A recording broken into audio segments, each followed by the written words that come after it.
This is the construction for the circumcenter of a triangle. And so we're going to start with the triangle on our paper, and I'm going to make a rather large triangle just so that I have lots of space.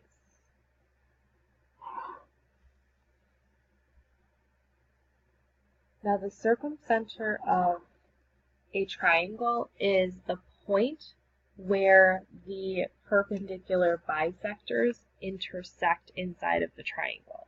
So when you see circumcenter, you need to be thinking perpendicular bisectors. So I'm going to just pick two sides of the triangle to construct perpendicular bisectors. I'm going to start with this side. So the first perpendicular bisector here. And I want to make sure my line is long enough. Otherwise, you might not see where the lines intersect and you might have to go back and make them longer. And so then I'm just going to pick a second side. It doesn't matter which one you pick. I'm going to go with this one. So I'm going to start on this vertex.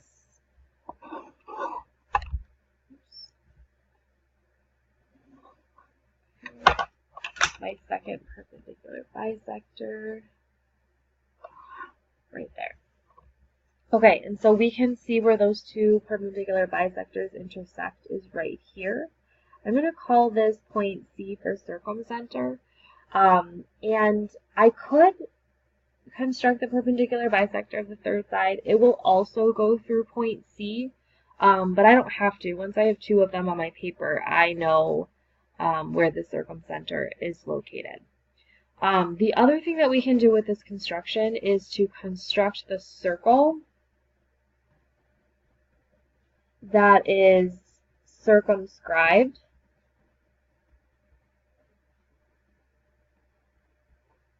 around the triangle. And the word circumscribed has the prefix circum, and if you think of like circumnavigate, a sailor that circumnavigates the earth is one that sails all the way around. So a circle that's circumscribed is going to go all the way around the circle. So all of the vertices of the triangle are going to be on the circle. And I can draw the circle using point C. Point C will be the center of this circle. So if I put my compass point on C, and I just measure to one of the vertices of my triangle, and I draw a circle, my circle should touch all three vertices of my triangle. Okay. And like one of them or two of them are just a tiny bit off, and that's perfectly fine.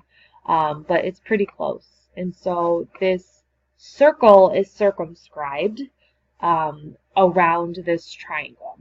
And here I just have another example for you to see. This is actually an example where the circumcenter is outside of the triangle. So in the first example we did, it was inside. This example is outside. That's perfectly okay. You can see we ended up with a larger circle here, but same idea, the center of the circle.